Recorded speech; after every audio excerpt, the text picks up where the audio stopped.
It's minutes before showtime, and Ellen DeGeneres is warming up the staff, warming up the people who didn't manage to get a seat in her studio, warming up herself, and finally warming up her studio audience for the show. Her dancing is infectious. She's not a great dancer. She's not a bad dancer. She is simply enormously entertaining. I also want to get closer to you. Oh, please. And her popular daytime talk show seems the perfect stage for her talents. Ellen DeGeneres has built a career as the girl next door. Of course, there's a twist. She grew up near New Orleans in a middle-class family. Her parents divorced when she was 13, and she went with her mom to a small town in East Texas. Ellen was different. She didn't like dresses, and although she dated boys, something was missing. At 19, she came out, first to her father and then to her mother.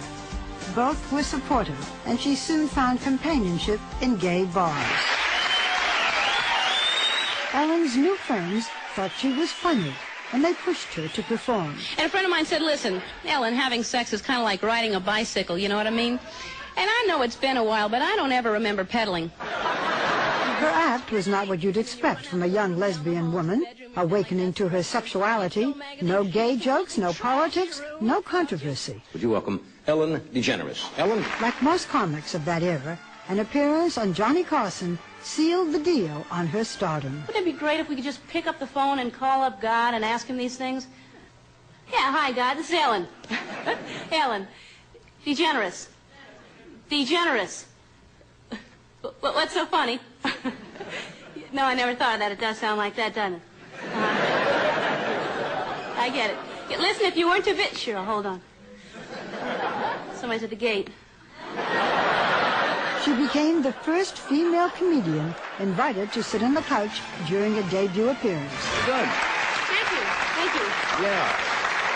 That's very clever and very fresh and, Well, that's wonderful hearing that from you. No, I mean it. It's good material. And that was it. By the time she was 36, she had her own sitcom. It was called Ellen. He's going to sleep with her tonight and then he's going to dump her tonight? Only this Ellen was straight. It was a hit, but it wasn't really Ellen. And she might have continued on this track for a while had her movie career taken off. But her first big film, Mr. Wrong, felt wrong. What the hell am I saying? Many believe the film flopped because of rumors that Ellen was gay. Faced with a career crisis, Ellen made one of the most courageous decisions in television history. I'm so afraid to tell people. She came out in front of 36 million people. I'm gay.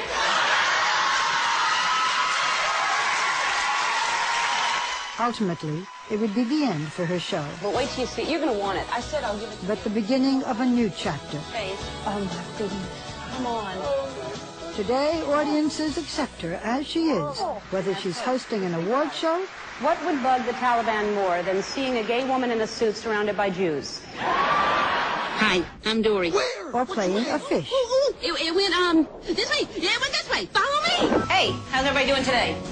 Even corporate America has embraced her. My life is far from ordinary.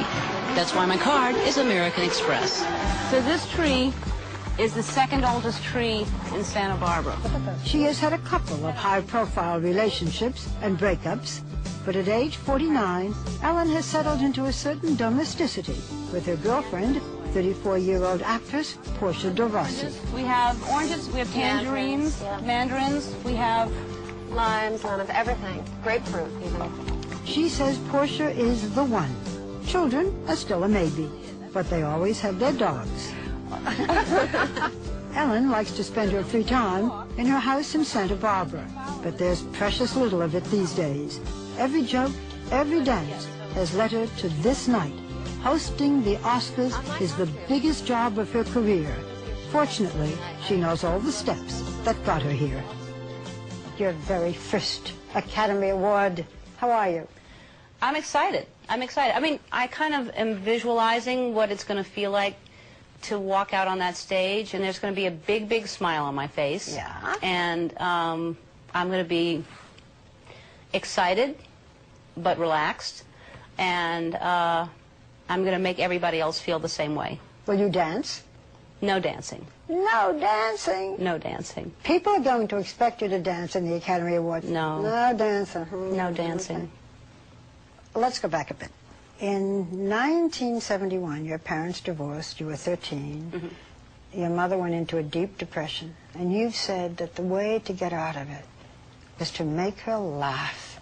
Tell me about that. I think it was the first time I realized what kind of power humor has.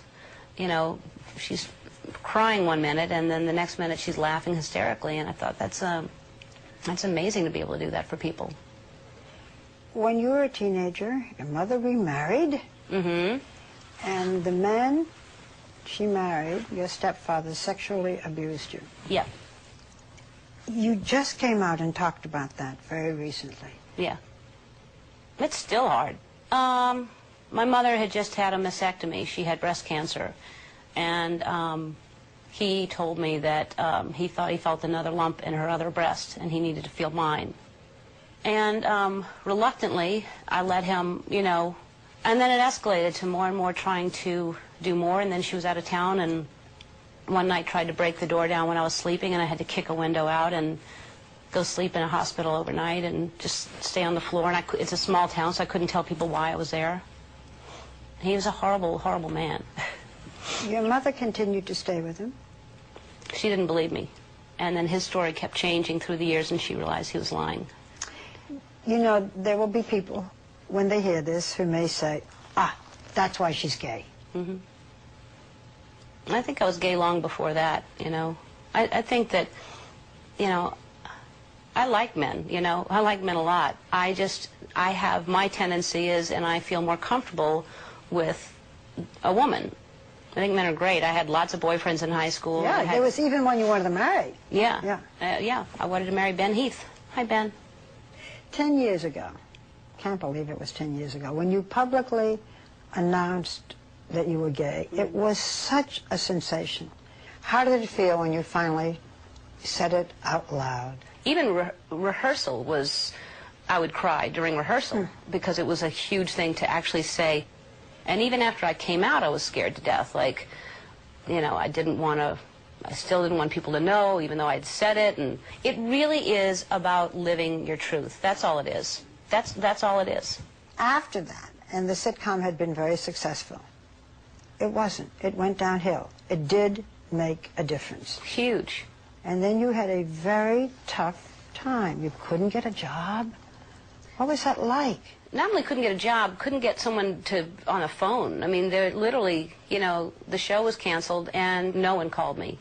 It was just, I found out, my assistant read it in the paper. And, you know, I felt sorry for myself. I felt like this isn't fair. I thought people liked me, and why did this change anything? And I still am the same person, and, you know, everything felt horrible to me. When did it change? About 3 years later, nothing was happening, and I just decided, this is crazy. Why am I waiting for somebody to give me a job? I'm a writer. I'll just write an HBO special, and they'll see that I'm funny and that I'm, you know, I'll get a job. Ellen, I want to go back a bit.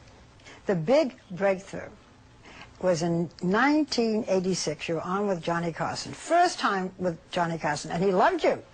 And you did a routine about calling God on the phone. Right. I think he put you on hold, didn't he? Well, it was a big place. You know, people talk about praying and talking to God all the time, but I just thought it would be great if you could have a phone conversation, if you could actually just reach God somehow, if you could just pick up the phone and call God.